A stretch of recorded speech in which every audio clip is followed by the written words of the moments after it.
Namaskar, welcome. I'm Ashok Vyas, and this weekly Gita with Ashok Vyas is specially for you. You who are ready to embrace life in its totality and bring out the best in you.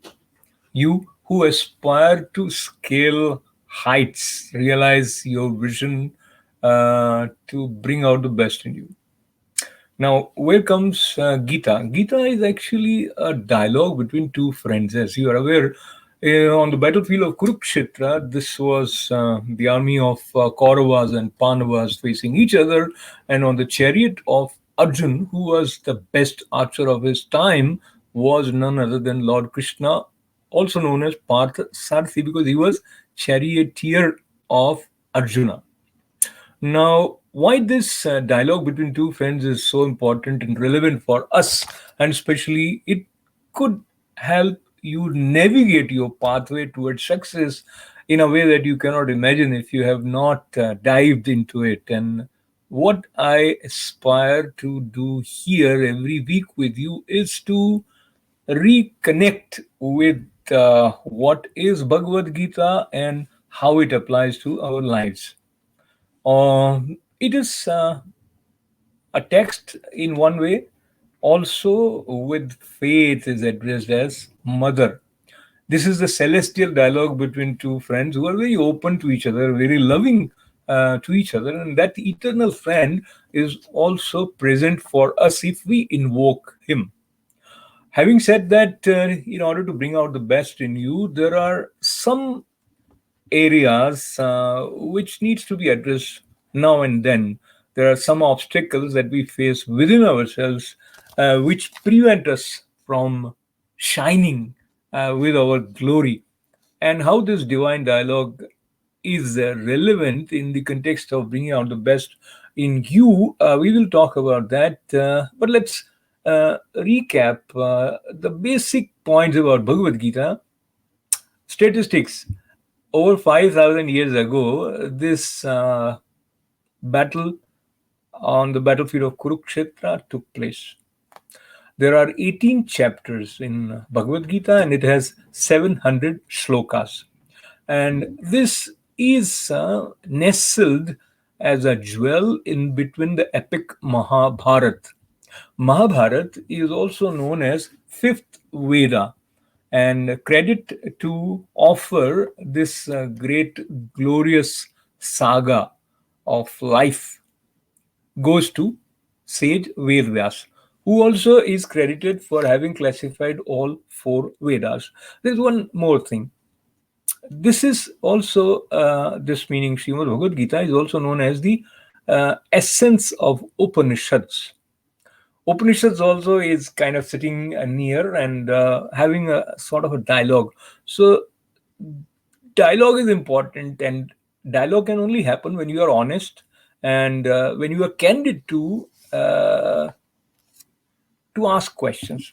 As they say, if you go near a doctor and if you hide your disease, that's not going to help. And if there is an attorney who is fighting a case for you, and if you hide your facts from him, that is not going to help. The same way, the guru, the teacher, or a friend of that kind who carries wisdom, if we hide our mental state from him, that's not going to help. So here, Arjun is very, very keen on laying bare where he is. So face to face, we are calling it today because there is clear cut encouragement to move away from the state of denial. If you don't accept where you are, you won't proceed further. In order to move forward, we need to accept, recognize, acknowledge where we are. So those coordinates of the place and time are important. Now here, the questions like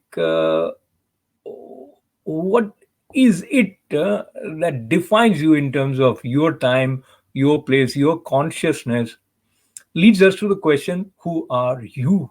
Ooh, such a big question. We can sometimes say I'm so and so, just answer by name, maybe, or gender or nationality or the religion that we follow, but that's not enough. There is much more to it because we are not limited to our physical appearance. We are not limited to the the compilation of emotions that we experience.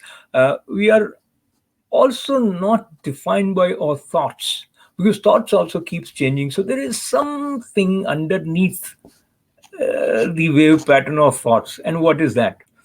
There is another question, which is, if we are defining ourselves in a way which serves us well or which harms us, that also needs to be given due consideration. And Srimad Bhagavad Gita helps us in that. I started one series in Hindi, and that is every day. And then I got some suggestions, and I must give credit for this experiment of speaking in English with Gita to Shilpa Sengarji.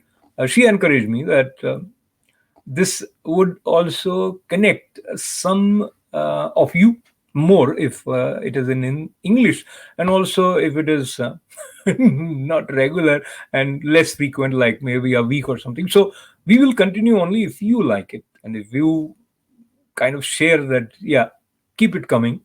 So you may or may not watch it every week, but at least I'll have a little bit of sense that there is this rhythm of communication happening. So Shiva Bhagavad Gita is another way of connecting from the point of view of our own personality development. And this is all about wholesome development. Gita insight and meditation on Gita is a source of upliftment.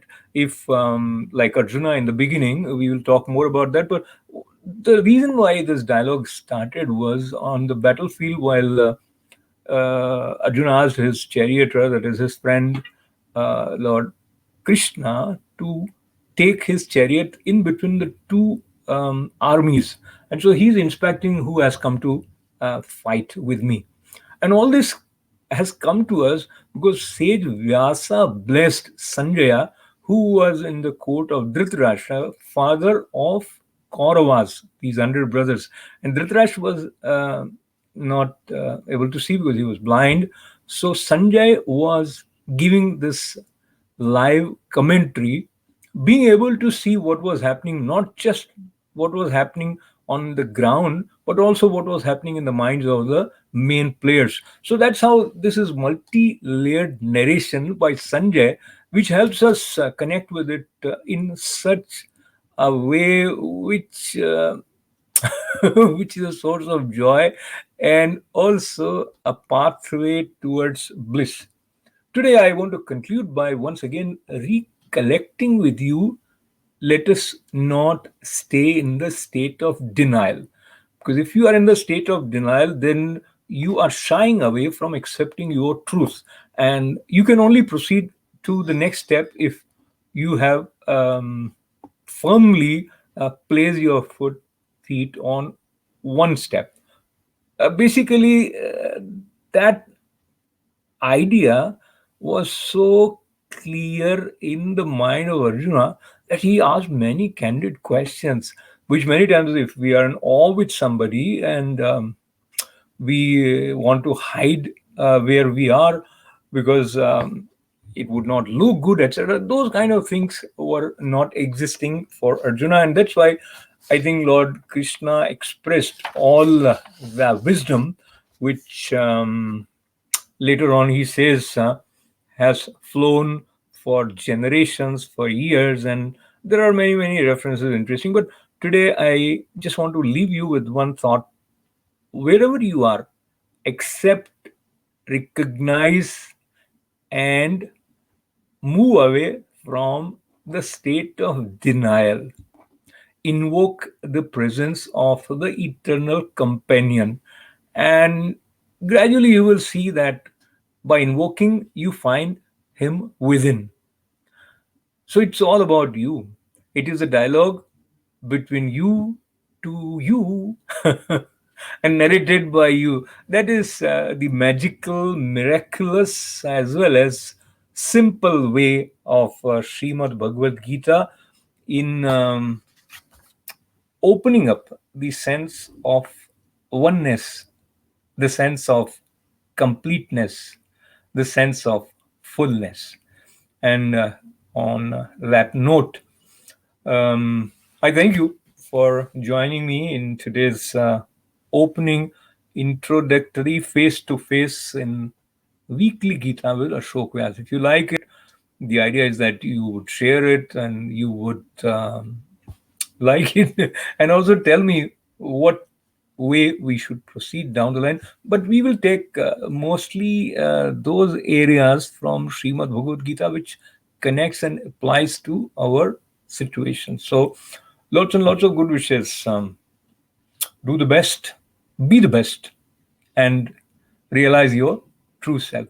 This is Ashok Vyas. Thank you.